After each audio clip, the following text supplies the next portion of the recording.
Carbon নিঃসরণ কমিয়ে বৈশ্বিক উষ্ণতা বৃদ্ধির মাত্রা 2 ডিগ্রির নিচে রাখতে সম্মত বিশ্ব নেতারা। দেশে দেশে চুক্তির পক্ষে বিপক্ষে র্যালি। রিয়াদে আসাদ বিরোধীদের বৈঠকে শান্তি প্রক্রিয়া নস্যাতের পরিকল্পনা বলছে রাশিয়া। আইএস বিরোধী সামরিক তৎপরতা জোরদারে জার্মানির প্রতি আহ্বান যুক্তরাষ্ট্রের। ইরাকে তুরস্কের সামরিক হস্তক্ষেপকে সার্বভৌমত্বের লঙ্ঘন হিসেবে দেখছে জাতিসংঘ। তুর্কির সেনা প্রত্যাহারের দাবিতে বাগদাদে বিক্ষোভ সমাবেশ। এবার সাউথ ক্যারোলাইনায় নির্বাচনী প্রচারণায় তোপের মুখে ট্রাম্প। মুসলিমরা যুক্তরাষ্ট্রের একই পরিবারের সদস্য, মন্তব্য ওবামার। এবং বুলেট ট্রেন প্রকল্প বাস্তবায়নে ভারতকে সহজ সুদে ঋণ দেবে জাপান। চীনকে টেক্কা দিতেই সম্পর্ক উন্নয়নের উদ্যোগ নয়াদিল্লি। টোকিওর মন্তব্য বিশ্লেষকদের।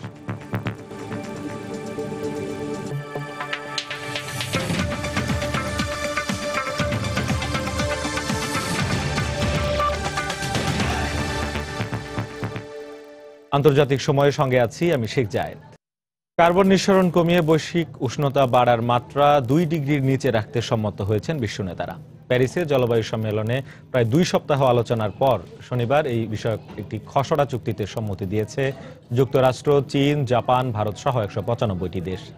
চুক্তি অনুযায়ী বৈশ্বিক উষ্ণতা প্রতিরোধে 2020 সাল থেকে স্বল্পোন্নত দেশগুলোকে $10,000 কোটি অর্থ সহায়তা দিতেও সম্মত হয়েছে উন্নত দেশগুলো। এরই মধ্যে মার্কিন প্রেসিডেন্ট বারাক ওবামা এই বিষয়ে একমত হওয়ায় সবাইকে স্বাগত জানিয়েছেন। তবে এই চুক্তি মোটেও কার্যকরী হবে না বলে মন্তব্য করেছেন অনেকে। ফরাসি পররাষ্ট্রমন্ত্রী ও জলবায়ু সম্মেলন 2015 প্রেসিডেন্ট লরা ফ্যাবিয়াস যখন বৈশ্বিক উষ্ণতা নিয়ন্ত্রণের বহু প্রতীক্ষিত চুক্তিতে বিশ্ব নেতাদের সম্মত হওয়ার বিষয়টি ঘোষণা দেন, তখন করতালিতে মুখর হয়ে ওঠে লবুর্গ সম্মেলন কেন্দ্র। ফরাসি প্রেসিডেন্ট ফ্রাঁসোয়া ওলাদ এবং জাতিসংঘ মহাসচিব বান কি মুনকে আলিঙ্গন করে উচ্ছ্বাস প্রকাশ করেন জাতিসংঘের জলবায়ু বিষয়ক প্রধান ক্রিস্টিনা ফিগুয়েরেস। এর আগে শিডিউল শেষ হয়ে যাওয়ার পরও 195টি দেশের মন্ত্রীরা টানা 16 ঘন্টা কার্বন নিঃসরণ কমিয়ে বৈশ্বিক উষ্ণতা বৃদ্ধির মাত্রা কিভাবে 2 ডিগ্রি নিচে নামিয়ে আনা যায় সে বিষয়ে একটি খসড়া চুক্তি নিয়ে আলোচনা করেন। খসড়ায় গুরুত্ব দেওয়া হয় জলবায়ু পরিবর্তনের ফলে ক্ষতিগ্রস্ত দেশগুলোকে অর্থ সহায়তা দেওয়ার বিষয়টিও। সবশেষে নির্ধারণ করা হয় 2020 সালের পর থেকে প্রতি বছর স্বল্পোন্নত দেশগুলোকে $10,000 কোটি অর্থ সহায়তা দেবে উন্নত দেশগুলো। এছাড়া গ্রিন হাউস গ্যাস নির্গমন কমাতে বিভিন্ন দেশের প্রতিশ্রুতি ঠিকমতো পালন হচ্ছে কিনা তা 5 বছর অন্তর পর্যালোচনারও বিধান করা হয়েছে। আর এই সবকিছুর জন্যই থাকছে আইনি বাধ্যবাধকতা। এরই মধ্যে চুক্তিটিতে একমত হওয়ায় সবাইকে স্বাগত জানান মার্কিন প্রেসিডেন্ট বারাক ওবামা। জলবায়ু পরিবর্তন আমাদের সবার জন্য হুমকি, কিন্তু আমরা কেউই এই বিষয়ে একা কিছু করতে পারবো না। যা করতে হবে। প্যারিসে আজ সবাই একটি চুক্তিতে সম্মত হয়েছে। আমি এই জন্য সবাইকে স্বাগত জানাচ্ছি। আমি নিশ্চিত এই চুক্তির ফলে পরিবেশ দূষণ কমবে। জাতিসংঘ মহাসচিব বান কি মুন এই চুক্তিকে মানবজাতির জন্য ঐতিহাসিক অর্জন হিসেবে উল্লেখ করেন। আমরা সবাই কল্যাণের জন্যই এই চুক্তি করেছি, তবে মানবজাতির অস্তিত্ব টিকিয়ে রাখতে আমাদের আরো বহুদূর যেতে হবে। চুক্তিটিতে সবাই সম্মত হলেও প্যারিসেই তা স্বাক্ষরিত হচ্ছে না বলে জানিয়েছেন লরা ফ্যাবিয়াস। তিনি জানিয়েছেন আগামী বছর নিউ ইয়র্কে এই চুক্তি সইয়ের জন্য একটি বিশেষ সভার আয়োজন করা হবে। বিভিন্ন এনজিও এবং সুধী সমাজ এই চুক্তির পক্ষে সমর্থন জানালেও নাসার সাবেক বিজ্ঞানী এবং বিখ্যাত পরিবেশবিদ জেমস হ্যানসন অভিযোগ করেছেন চুক্তিটি সাধারণ মানুষকে প্রতারিত করার একটি নকশা মাত্র। আদতে জলবায়ু বিপর্যয় রোধে কোনো কার্যকরী পদক্ষেপে নেবে না বিশ্ব নেতারা। তানজিম মুনিয়াত, সময় সংবাদ। সৌদি আরবের রাজধানী রিয়াদে আসাদ বিরোধী পক্ষগুলোর বৈঠকে সিরিয়ার শান্তি প্রক্রিয়া নস্যাৎ করার একটি পরিকল্পনা বলে অভিযোগ করেছে রুশ সরকার। 2 দিন বিরতির পর আগামীকাল এই বৈঠকে যোগ দেবে জৈশ আল ইসলাম, আহরার আল শামের মতো বেশ কয়েকটি আসাদ বিরোধী গ্রুপ। এদিকে সিরিয়ায় আইএস বিরোধী সামরিক তৎপরতা জোরদার করতে জার্মানির প্রতি আহ্বান জানিয়েছে মার্কিন যুক্তরাষ্ট্র। যুক্তরাজ্যে সিরিয়ার ব্রিটিশ বিমান হামলার বিরোধিতা করে বিক্ষোভ করেছে কয়েকশো নাগরিক।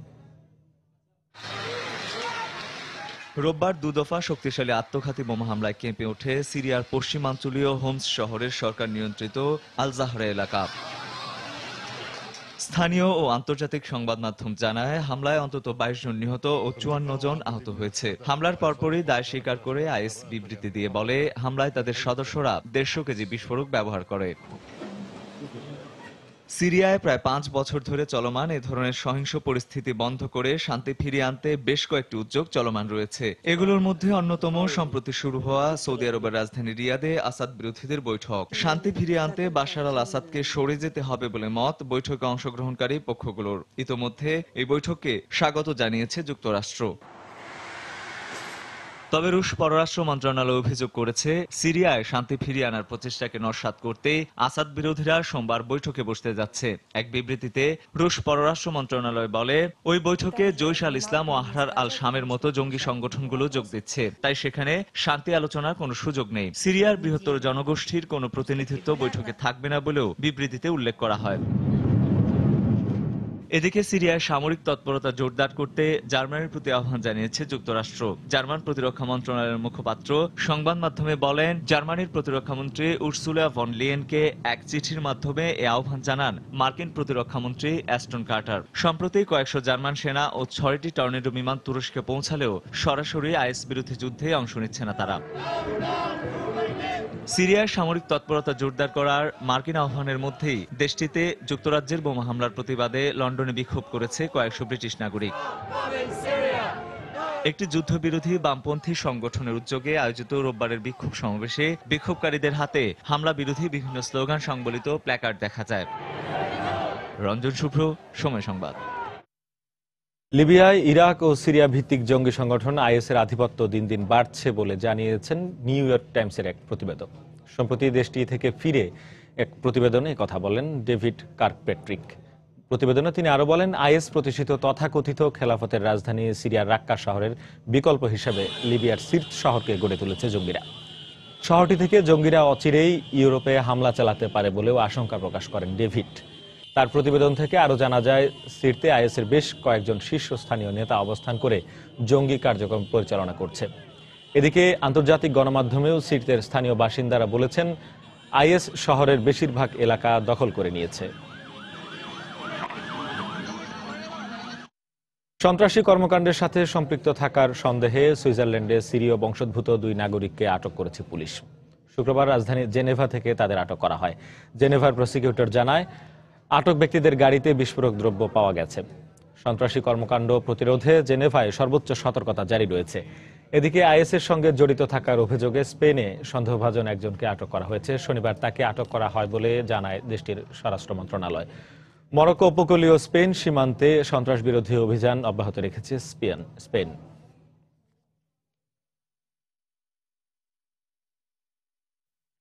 ইরাকে তুর্কি সেনা মোতায়েনকে আঙ্কারার অবৈধ অনুপ্রবেশ বলে উল্লেখ করেছে রাশিয়া। শনিবার ইরাকি পররাষ্ট্রমন্ত্রী ইব্রাহিম আল জাফরির সঙ্গে ফোনালাপে বাগদাদের সার্বভৌমত্ব রক্ষায় পাশে থাকার আশ্বাস দেন রুশ পররাষ্ট্রমন্ত্রী সার্গেই ল্যাভরভ। জাতিসংঘের পক্ষ থেকেও তুরস্কের এই সামরিক হস্তক্ষেপকে ইরাকের সার্বভৌমত্বের লঙ্ঘন উল্লেখ করে আলোচনার মাধ্যমে চলমান উত্তেজনা নিরসনের আশা প্রকাশ করা হয়েছে। এদিকে তুর্কি সেনা প্রত্যাহারের দাবিতে ইরাকের বিভিন্ন স্থানে বিক্ষোভ হয়েছে। শনিবার বাগদাদের তাহরির স্কয়ার হিসেবে পরিচিত এই চত্বরে তুর্কি বিরোধী বিক্ষোভে যোগ দেয় হাজার হাজার মানুষ। সাধারণ ইরাকিদের পাশাপাশি বিক্ষোভ সমাবেশে সেনা পোশাকধারীদেরও যোগ দিতে দেখা যায়। ইরাকে সেনা মোতায়েনের কারণে তুরস্কের বিরুদ্ধে ষড়যন্ত্রের অভিযোগ তুলে অবিলম্বে তা বন্ধের আহ্বান জানায় বিক্ষোভকারীরা। তুরস্ক আসলে চায় ইরাক বিভক্ত হয়ে যাক। আমরা এই ষড়যন্ত্র সফল হতে দেব না। তুর্কি অবৈধ হস্তক্ষেপ মোকাবেলায় আমরা সেনাবাহিনীকে সমর্থন দিয়ে যাব। ইরাকে তুরস্কের প্রায় 1,500 কোম্পানি ব্যবসা করছে। আঙ্কারা তাদের সেনা প্রত্যাহারের আগ পর্যন্ত আমাদের উচিত সব ধরনের তুর্কি পণ্য বর্জন করা। একইভাবে ইরাক থেকে তুর্কি সেনা প্রত্যাহারের দাবিতে বসরা শহরেও বিক্ষোভ র্যালি করেছে বহু মানুষ। এদিকে সেনা মোতায়েনের কারণে তুরস্কের বিরুদ্ধে সার্বভৌমত্ব লঙ্ঘনের অভিযোগ এনে তা বন্ধে আঙ্কারার প্রতি চাপ প্রয়োগ করতে জাতিসংঘের প্রতি আহ্বান জানিয়েছেন ইরাকি পররাষ্ট্রমন্ত্রী ইব্রাহিম আল জাফরি। শনিবার বাগদাদে ইরাক বিষয়ক জাতিসংঘের প্রতিনিধি জ্যান কুবিসের সঙ্গে এক বৈঠকে জাফরি বলেন, নিরাপত্তা পরিষদে তুরস্কের বিরুদ্ধে ব্যবস্থা নেওয়ার দাবি জানানোর অধিকার ইরাকের আছে। জাতিসংঘ ইরাকে তুরস্কের সামরিক পদক্ষেপকে সার্বভৌমত্বের লঙ্ঘন হিসেবে বিবেচনা করছে বলে জানান সংস্থার বিশেষ দূত জ্যান কুবিস। ইরাকের মসুলে তুর্কি সেনা মোতায়েন নিয়ে দেশ দুটির মধ্যে চলমান উত্তেজনার মধ্যেই আঙ্কারার বিরুদ্ধে ইরাকে অবৈধ হস্তক্ষেপের অভিযোগ আনল মস্কো। শনিবার ইরাকি পররাষ্ট্রমন্ত্রীকে ফোন করে দেশটির ভৌগোলিক অখণ্ডতা ও সার্বভৌমত্বের প্রতি দৃঢ় সমর্থন জানান রুশ পররাষ্ট্রমন্ত্রী সের্গেই ল্যাভরভ। রিয়াদুল ইসলাম, সময় সংবাদ। ইয়েমেনে আগামী 7 দিনের জন্য যুদ্ধবিরতির ঘোষণা দিয়েছে হাউথি বিদ্রোহীরা। সুইজারল্যান্ডে জাতিসংঘের মধ্যস্থতায় ইয়েমেনের সরকারের সঙ্গে শান্তি আলোচনার একদিন আগে শনিবার এই ঘোষণা দেওয়া হয়। সোমবার থেকে এই যুদ্ধবিরতি শুরু হবে বলে জানিয়েছেন হাউথি প্রতিনিধি প্রধান মোহাম্মদ আব্দুস সালাম। জনগণের কষ্ট লাঘব ও তাদের কাছে মানবিক ত্রাণ সরবরাহ করতে এই ঘোষণা দেওয়া হয়েছে বলে জানিয়েছেন তিনি। হাদি সরকার ও হাউথি বিদ্রোহীরা একটি খসড়া চুক্তি করতে একমত হওয়ার পর দুপক্ষকে শান্তি আলোচনার জন্য আগামী মঙ্গলবার সুইজারল্যান্ডে আমন্ত্রণ জানিয়েছে জাতিসংঘ। দেশটিতে চলতি বছরের মার্চ মাস থেকে শুরু হওয়া সহিংসতায় এ পর্যন্ত 6,000 মানুষ নিহত হয়েছে এবং ব্যাপকভাবে ক্ষতিগ্রস্ত হয়েছে সেখানকার অবকাঠামো। সেই সাথে ক্ষতিগ্রস্ত হয়েছে সেখানকার অর্থনৈতিক ব্যবস্থাও।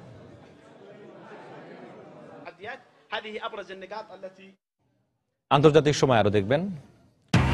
বুরুন্ডিতে সেনাবাহিনী ও বন্দুকধারীদের মধ্যে সংঘর্ষে নিহত 87। সেনা ব্যারাকে হামলার জের ধরে শহর জুড়ে ব্যাপক অভিযান।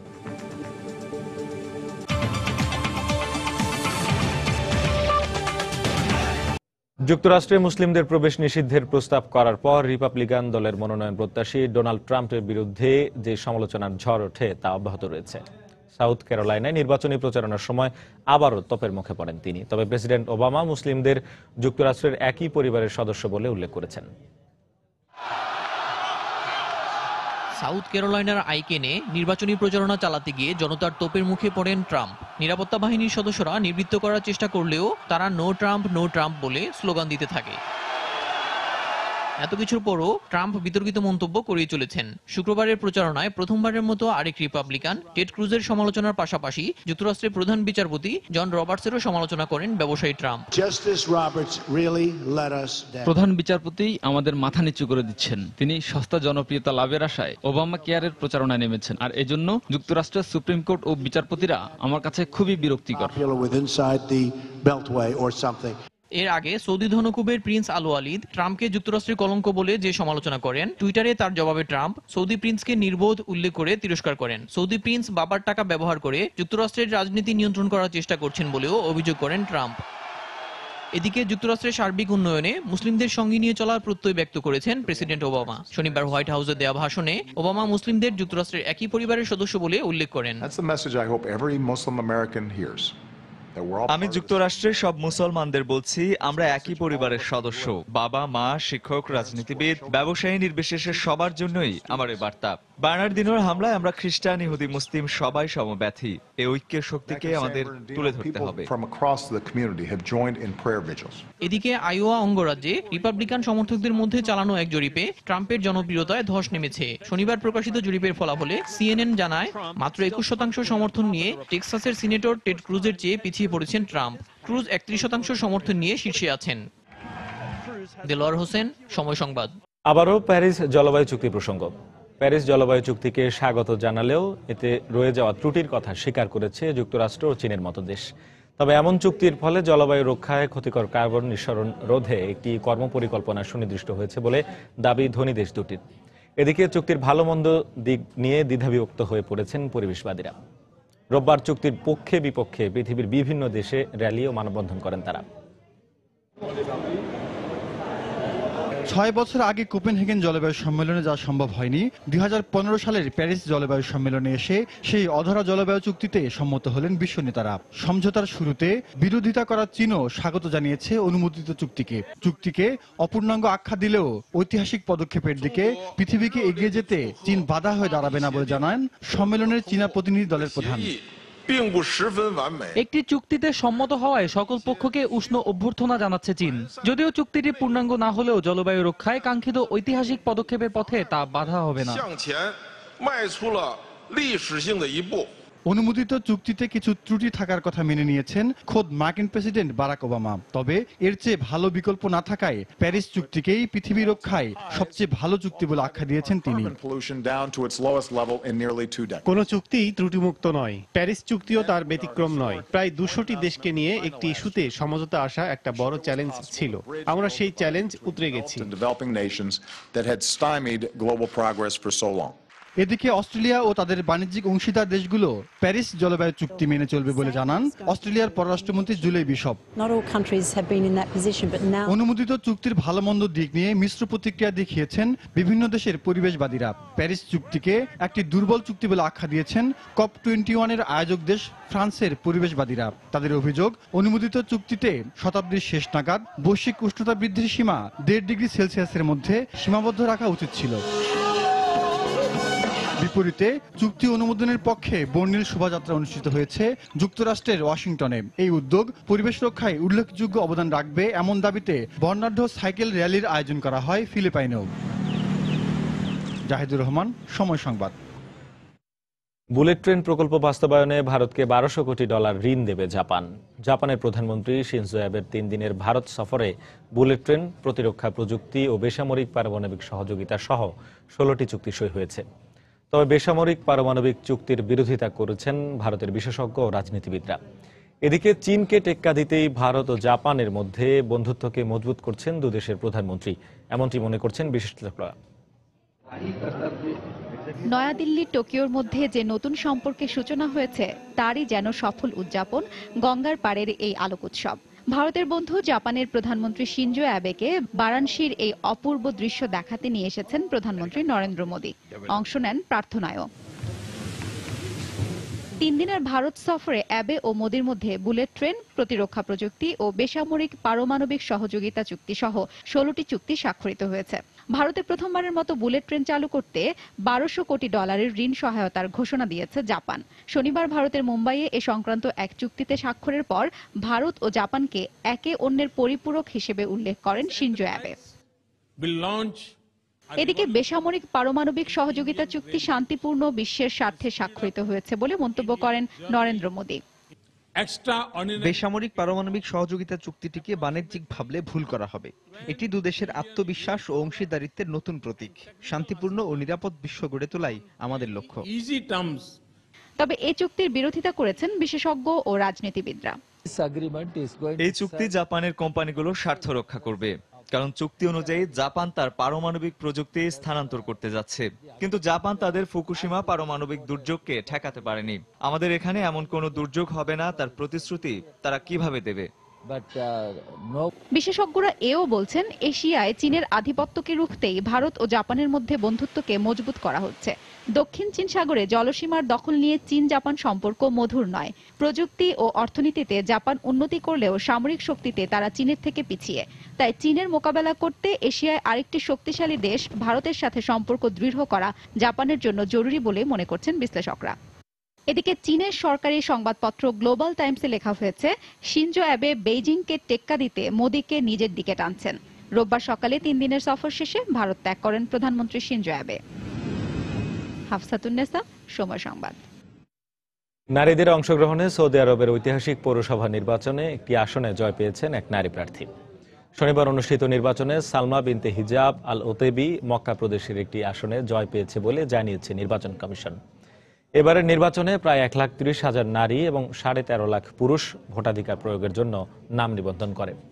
284টি কাউন্সিলের 2,100 আসনে এই ভোট অনুষ্ঠিত হয়েছে। এই নির্বাচনে মোট প্রার্থীদের মধ্যে 5,938 জন পুরুষ এবং 978 জন নারী প্রার্থী ছিলেন বলে জানিয়েছে কর্তৃপক্ষ। রোববার নির্বাচনের ফলাফল ঘোষণা করা হবে বলে আশা করা হচ্ছে। এর আগে 1965 সাল থেকে 2005 সাল পর্যন্ত 40 বছরে দেশটিতে কোনো নির্বাচন অনুষ্ঠিত হয়নি।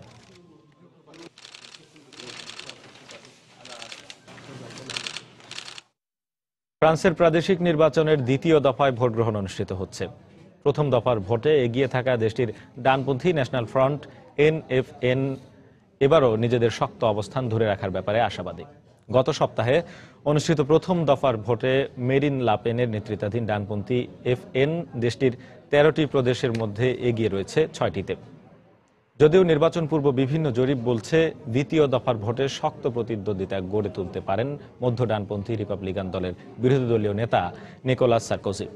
এছাড়াও প্রথম দফার ভোটে তৃতীয় অবস্থানে রয়েছে ক্ষমতাসীন সোশ্যালিস্টরা। তবে দ্বিতীয় দফার ভোটে কয়েকটি অঞ্চলে এই তিনটি দলের মধ্যে শক্ত প্রতিদ্বন্দ্বিতা হবে বলে ধারণা করা হচ্ছে।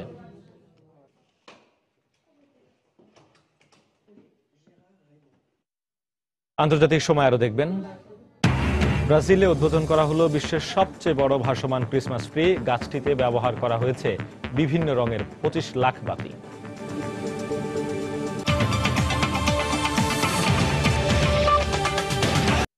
রাশিয়ার প্রধান বিরোধী দল লিবারেল পার্টি ইয়াবলকোর নেতা সের্গেই মিত্রোখিনি সহ বেশ কয়েকজন বিক্ষোভকারীকে গ্রেপ্তার করেছে দেশটির পুলিশ। শনিবার মস্কোয় সংবিধান দিবসকে সামনে রেখে ব্যক্তিগতভাবে বিক্ষোভ প্রদর্শনকালে তাদের গ্রেপ্তার করা হয়। গ্রেপ্তারের আগে দেয়া এক বক্তব্যে সার্জেই অভিযোগ করেন, আইন অনুযায়ী এই ধরনের বিক্ষোভের জন্য আগে থেকে কোনো অনুমতি গ্রহণের বিধান নেই। এই গ্রেপ্তারের ঘটনায় সরকারের বিরুদ্ধে রুশ জনগণের সাংবিধানিক অধিকার লঙ্ঘনেরও অভিযোগ করেন তিনি। পরে দলের পরিচালিত সামাজিক যোগাযোগ মাধ্যমের অফিসিয়াল পেজে জানানো হয়, সার্জেই মিত্রোখিনি ও অপর 5 দলীয় নেতাকে সোমবার পর্যন্ত পুলিশের হেফাজতে রাখার পর আদালতে তোলা হবে।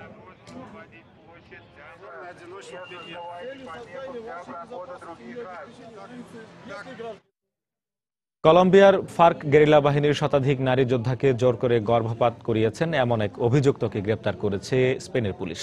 শনিবার কর্তৃপক্ষের বরাত দিয়ে বিবিসি জানায়, হেক্টর আলবেইদিস বুইট্রাগো নামের ওই ব্যক্তি মাদ্রিদের একটি চিকিৎসা কেন্দ্রের সেবক হিসেবে কাজ করতেন। কলম্বিয়া বন্দি বিনিময় চুক্তির আওতায় তাকে ফেরত চেয়েছে বলে জানায় গণমাধ্যম। 150 জনেরও বেশি সাবেক নারী যোদ্ধার গর্ভপাতের বিষয়ে তদন্ত চলছে বলে জানায় কলম্বিয়া। গেরিলা দলটির নীতি অনুযায়ী নারী যোদ্ধাদের গর্ভপাত করানো বাধ্যতামূলক বলে বিবিসিকে জানিয়েছেন সাবেক এক নারী যোদ্ধা। বামপন্থী গেরিলা দল ফার্ক 5 দশক ধরে কলম্বিয়ায় লড়াই চালিয়ে আসছে।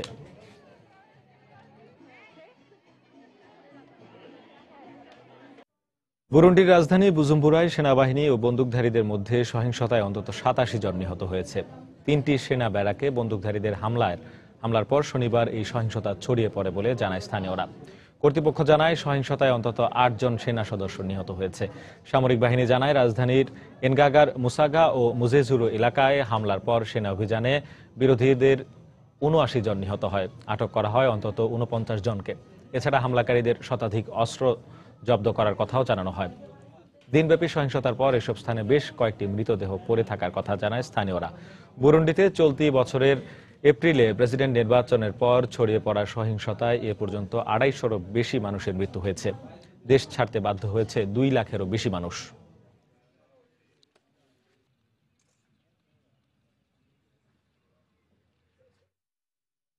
গত 2 দিনে বিশ্বের বিভিন্ন দেশে বিক্ষোভ সমাবেশ হয়েছে বিভিন্ন দাবি আদায়ের জন্য। জার্মানিতে কট্টর জাতীয়তাবাদীদের সাথে সংঘর্ষ হয়েছে পুলিশের। পোল্যান্ডে ক্ষমতাসীন দলের বিরুদ্ধে বিক্ষোভ করেছে কয়েক হাজার মানুষ। নানা দাবিতে বিক্ষোভ হয়েছে রাশিয়া, যুক্তরাষ্ট্র আর তুরস্কেও। জার্মানির লাইপজিগে উগ্র ডানপন্থী নব্য নাজি কয়েকটি দল জোট বেঁধে বিক্ষোভ করে। বামপন্থী দলগুলো সমাবেশের পাল্টা কর্মসূচি হিসেবে তারা এই বিক্ষোভের ডাক দেয়। জার্মানির অভিবাসন নীতি এবং মুসলিমদের বিপক্ষে তারা বিক্ষোভ করে। এক পর্যায়ে বিক্ষোভকারীরা পুলিশের উপর চড়াও হলে দুপক্ষের মধ্যে সংঘর্ষ বেঁধে যায়। মুখোশধারী কিছু বিক্ষোভকারী পুলিশের দিকে পাথর এবং কাঁচের বোতল ছুড়ে মারে। পুলিশ টিয়ার গ্যাস এবং স্মোক গ্রেনেড ছুড়ে বিক্ষোভকারীদের ছত্রভঙ্গ করে দেয়। বেশ কিছু বিক্ষোভকারীকে গ্রেপ্তার করেছে পুলিশ। পোল্যান্ডে দেশের সর্বোচ্চ আদালতে 5 জন নতুন বিচারপতি নিয়োগের প্রতিবাদে রাজধানী ওয়ারশতে বিক্ষোভ করেছে সরকার বিরোধী ইউরোপপন্থীরা। সরকারের উদ্যোগকে অবৈধ আখ্যা দিয়ে তারা দাবি করে, নতুন ইউরোপ বিরোধী দল ল অ্যান্ড জাস্টিস পার্টি সরকার বিচার বিভাগকে কুক্ষিগত করার মাধ্যমে ক্ষমতা পাকাপোক্ত করার চেষ্টা করছে। পোল্যান্ডে 2 মাস আগে বিপুল ভোটে জয়ী হয়ে ক্ষমতায় আসে ল অ্যান্ড জাস্টিস পার্টি। এদিকে রাশিয়ার রাজধানী মস্কোয় বিক্ষোভ হয়েছে সরকারের অর্থনৈতিক নীতির বিরুদ্ধে। সম্প্রতি রাশিয়ার অর্থ মন্ত্রণালয় কয়েকটি ব্যাংকের লাইসেন্স বাতিল করে। এর প্রতিবাদ জানাতে আয়োজন করা হয় বিক্ষোভ সমাবেশে। রুশ কেন্দ্রীয় ব্যাংক ও কয়েকজন মন্ত্রীর অর্থনৈতিক অব্যবস্থাপনার অভিযোগ করা হয়। বিক্ষোভকারীরা বলছেন, কেন্দ্রীয় ব্যাংক ও ওই মন্ত্রীদের সিদ্ধান্তের ফলে দেশের অর্থনীতির কোনো উপকার হবে না, বরং কিছু মানুষের পকেট ভারী হবে। যুক্তরাষ্ট্রে বিক্ষোভ সমাবেশের আয়োজন করে মুসলিম বিরোধী সংগঠন বিগট্রি কর্মী সমর্থকরা। হোয়াইট হাউসের সামনে আয়োজিত বিক্ষোভ কর্মসূচি থেকে যুক্তরাষ্ট্রের মুসলমানদের অভিবাসন বন্ধ করার দাবি জানানো হয়। এদিকে তুরস্কে কয়েকদিন আগে নিহত মানবাধিকার কর্মী তাহির এলসির হত্যাকাণ্ডের প্রতিবাদে বিক্ষোভ হয়েছে দিয়ারবাকির শহরে। এলসির হত্যাকারীদের চিহ্নিত করে তাদের বিচার দাবি করা হয় সমাবেশ থেকে। এক পর্যায়ে পুলিশের সাথে বিক্ষোভকারীদের সংঘর্ষ বেঁধে গেলে পুলিশ তাদের লাঠিপেটা করে ছত্রভঙ্গ করে দেয়। শাশ্বত সত্য, সময় সংবাদ। পারমাণবিক অস্ত্র বহনে সক্ষম সাবমেরিন থেকে আন্তঃমহাদেশীয় ব্যালিস্টিক ক্ষেপণাস্ত্রের সফল পরীক্ষা চালিয়েছে রাশিয়া। শনিবার এক বিবৃতিতে দেশের প্রতিরক্ষা মন্ত্রণালয় জানায়, ব্যারেন্স সাগরে বাখিতুরে সাবমেরিন থেকে নিক্ষেপ করা ক্ষেপণাস্ত্রটির নাম সিনেভা। রুশ সংবাদ মাধ্যম জানায়, এর মাধ্যমে এই বাখিতুরে সাবমেরিন থেকে 27টি ক্ষেপণাস্ত্রের সফল পরীক্ষা সম্পন্ন হলো। এ নিয়ে চলতি বছরেই চতুর্থবারের মতো ক্ষেপণাস্ত্র পরীক্ষা চালালো রাশিয়া।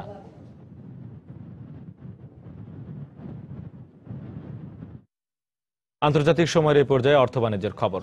এবার ইউক্রেন ইস্যুতে আন্তর্জাতিক মুদ্রা তহবিল IMF এর সাথে দ্বন্দ্বে জড়িয়েছে রাশিয়া। নীতি বহির্ভূতভাবে সংস্থাটি ইউক্রেনকে ঋণ সহায়তা দিচ্ছে বলে অভিযোগ করেছে দেশটি। অন্যদিকে নির্ধারিত সময়ে ইউক্রেন ঋণের পাওনা অর্থ ফেরত না দিলে দেশটির বিরুদ্ধে আদালতে মামলা করার কথাও জানিয়েছেন রুশ প্রেসিডেন্ট। ইউক্রেনের কাছে রাশিয়ার এখনো পাওনা রয়েছে প্রায় $300 কোটি। বছর দুয়েক আগে ঋণ সহায়তা বাবদ দেয়া এই অর্থ পরিশোধের জন্য ইউক্রেনকে চলতি বছরের 20 ডিসেম্বর পর্যন্ত সময় বেঁধে দিয়েছে রাশিয়া। কিন্তু কিয়েভ রুশদের পাওনা না মিটিয়ে নতুন করে ঋণ নেয়ার জন্য ধর্ণা দেয় আন্তর্জাতিক মুদ্রা তহবিল IMF এর কাছে। আর সেই আবদার মিটিয়ে চলতি বছরের মার্চে ইউক্রেনকে $1750 কোটি আপৎকালীন ঋণ দেয় সংস্থাটি।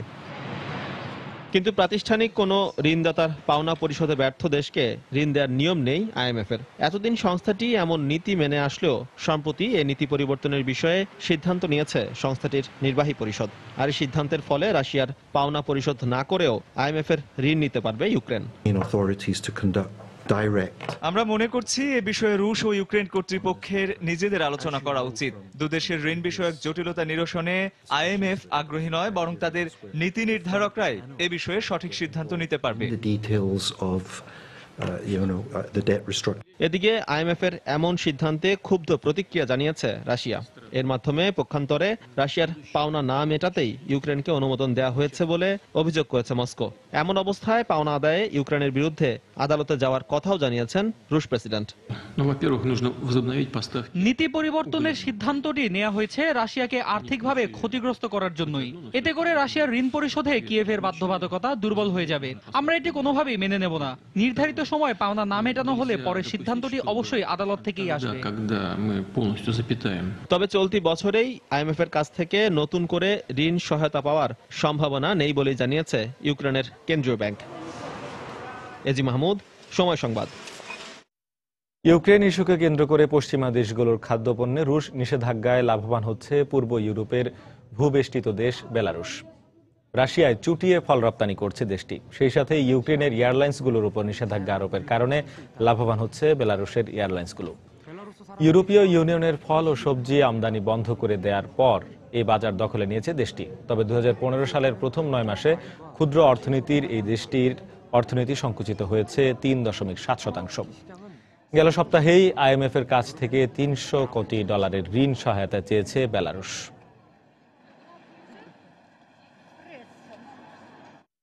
পরিবেশ দূষণ মোকাবেলায় চীনকে $30 কোটি অর্থ সহায়তা দিয়েছে এশিয়ান ডেভেলপমেন্ট ব্যাংক ADB। ঋণের এই অর্থ বেইজিং এবং এর আশপাশের হেবেই ও তিয়ানজিন এলাকাকে দূষণমুক্ত করার কাজে ব্যয় হবে। এই শিল্পাঞ্চলে চীনের মোট প্রবৃদ্ধির 10% নির্ভর করে। এছাড়া এই অর্থ ব্যয় হবে চীনের কয়লা উত্তোলন এবং ব্যবহার কমানোর কাজে। এ বিষয়ে ADB কর্তৃপক্ষ বলছে, জনগণের স্বাস্থ্য ঝুঁকি কমিয়ে মনিটরিংয়ের মাধ্যমে পরিবেশ দূষণ কমানোর ব্যাপারে জোর দিতে হবে চীন সরকারকে। প্যারিসের বিশ্ব জলবায়ু সম্মেলনের আলোকে ADB কর্তৃপক্ষ আরও জানায়, শুধু বায়ু দূষণ রোধই এই দেশের অর্থনীতি ও মানুষের জীবনযাত্রা স্বাভাবিক করবে। বিজয়ের মাসে গভীর শ্রদ্ধা ভরে বাংলাদেশের জাতির জনক বঙ্গবন্ধু শেখ মুজিবুর রহমানকে স্মরণ করেছেন ভারতের রাষ্ট্রপতি প্রণব মুখার্জি। কলকাতায় বাংলাদেশের বিশিষ্ট চিত্রশিল্পী শাহাবুদ্দিন আহমেদের চিত্র প্রদর্শনীর উদ্বোধন করার সময় বাংলাদেশের স্বাধীনতা যুদ্ধ এবং বঙ্গবন্ধুর স্মৃতিচারণ করেন তিনি। শনিবার কলকাতার ICCR-এ গ্যাঞ্জেস আর্ট গ্যালারিতে এই চিত্র প্রদর্শনী শুরু হয়। প্রদর্শনীর প্রতিটি চিত্রে শিল্পী শাহাবুদ্দিন মুক্তিযুদ্ধের সময়কার বিভিন্ন বিষয়াবলীকে জীবন্ত করে ফুটিয়ে তুলেছেন। প্রদর্শনীতে রাষ্ট্রপতির পাশাপাশি আরও উপস্থিত ছিলেন পশ্চিমবঙ্গের রাজ্যপাল কেশরীনাথ ত্রিপাঠী, কলকাতায় নিযুক্ত বাংলাদেশের উপ হাইকমিশনার জকি আহাদ সহ আরও বিশিষ্ট ব্যক্তিবর্গ। সকাল 11টা থেকে সন্ধ্যা 7টা পর্যন্ত খোলা থাকবে এই প্রদর্শনী, চলবে আগামী 20 জানুয়ারি পর্যন্ত।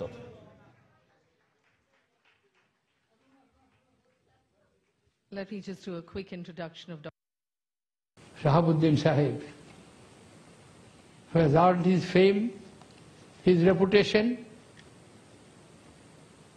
not only in his own country but all over the world, and literally the seat and the dream of artists, Paris, a recognition by the French government,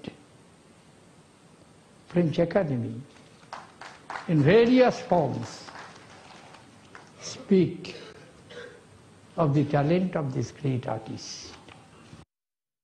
বিশ্বের সবচেয়ে বড় ভাসমান ক্রিসমাস ট্রি তৈরি করে বিশ্ব রেকর্ড করল ব্রাজিল। শনিবার রাজধানী রিও ডি জেনিরোতে এই ক্রিসমাস ট্রি দর্শনার্থীদের জন্য খুলে দেওয়া হয়। দৃষ্টিনন্দন এই ক্রিসমাস ট্রি দেখতে জড়ো হয় পর্যটক সহ প্রায় 2 লাখ মানুষ। ক্রিসমাস ট্রিটি 174 ফুট লম্বা এবং এর ওজন 350 টন, আর এটি সাজাতে ব্যবহার করা হয় নানা রঙের 25 লাখ বাতি। পর্যায়ক্রমে শহরের বিভিন্ন এলাকায় গাছটি প্রদর্শন করা হবে। এবছর ব্রাজিলে ক্রিসমাস ট্রি সাজানোর জন্য blue rain drop, holiday bubble সহ 3টি ডিজাইন বাছাই করা হয়েছে।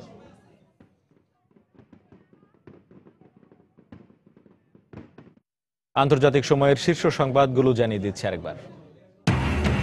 কার্বন নিঃসরণ কমিয়ে বৈশ্বিক উষ্ণতা বৃদ্ধির মাত্রা 2 ডিগ্রির নিচে রাখতে সম্মত বিশ্ব নেতারা। দেশে দেশে চুক্তির পক্ষে বিপক্ষে র্যালি। রিয়াদে আসাদ বিরোধী পক্ষের বৈঠকে শান্তি প্রক্রিয়া নস্যাতের পরিকল্পনা বলছে রাশিয়া। আইএস বিরোধী সামরিক তৎপরতা জোরদারে জার্মানির প্রতি আহ্বান যুক্তরাষ্ট্রের। ইরাকে তুরস্কের সামরিক হস্তক্ষেপকে সার্বভৌমত্বের লঙ্ঘন হিসেবে দেখছে জাতিসংঘ। তুর্কি সেনা প্রত্যাহারের দাবিতে বাগদাদে বিক্ষোভ সমাবেশ। এবার সাউথ ক্যারোলাইনায় নির্বাচনী প্রচারণায় তোপের মুখে ট্রাম্প। মুসলিমরা যুক্তরাষ্ট্রেরই একই পরিবারের সদস্য, মন্তব্য ওবামার। এবং বুলেট ট্রেন প্রকল্প বাস্তবায়নে ভারতকে সহজ সুদে ঋণ দেবে জাপান। চীনকে টেক্কা দিতেই সম্পর্ক উন্নয়নের উদ্যোগ নয়াদিল্লি ও টোকিওর, মন্তব্য বিশ্লেষকদের। এই ছিল আন্তর্জাতিক সময়ে। যে কোনো খবর পেতে ভিজিট করুন সময়নিউজ.tv। সঙ্গে থাকুন সময়।